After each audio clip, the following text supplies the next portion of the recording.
Sheikh, my question is about invasion of personal prayer space. So sometimes people come from the front, trying to pass by the sides of a person, making up missed congregational rak'ahs. But while doing so, they end up invading his personal prayer space by entering a leg or foot or arm. Like the space to pass by safely is really small, so they still take the risk.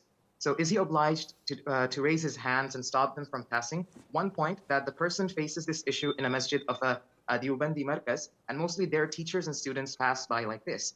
And also they are usually intolerant to opinions that are not part of the Hanafi madhab.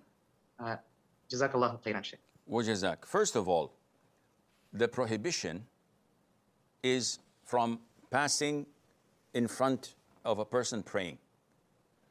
Putting his hand or his leg does not invalidate it. So if there's a person praying and someone reaches in front of him with his hand to pick up a mushaf from a shelf or something in front of him, this does not invalidate the salat, because the prohibition is in him passing.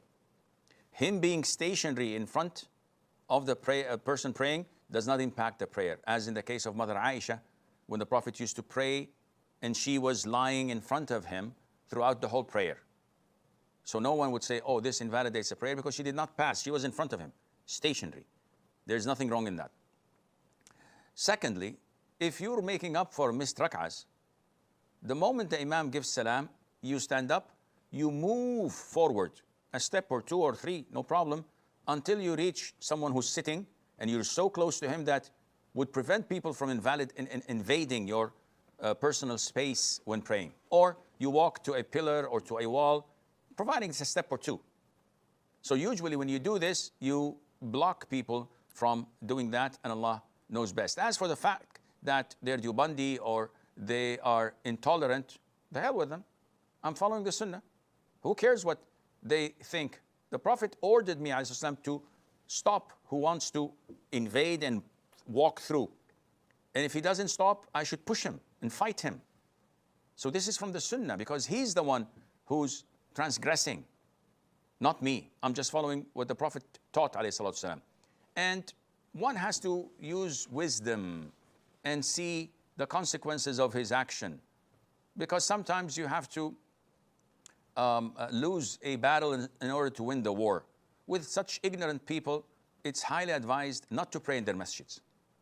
Go and put yourself with people who follow the Sunnah, the way of the Prophet ﷺ, who love the Prophet ﷺ and worship Allah through following him, not through blindly following their scholars and their maulanas who teach them against the Sunnah of the Prophet ﷺ with corrupt aqidah. This is what you should do. And if you can't find such a place, make such a place. You and a person or two or three from the community, to start a nucleus of people following the Sunnah. Don't bow down and submit to innovation and to such people who do not follow the Sunnah and want you to be submissive to whatever they say. Oh, don't do Raf' al-Yadayn. Oh, don't say Ameen loudly. Oh, don't put your hands on your chest. Don't move your finger when in tashahhud. Don't do this, don't do that. Subhanallah.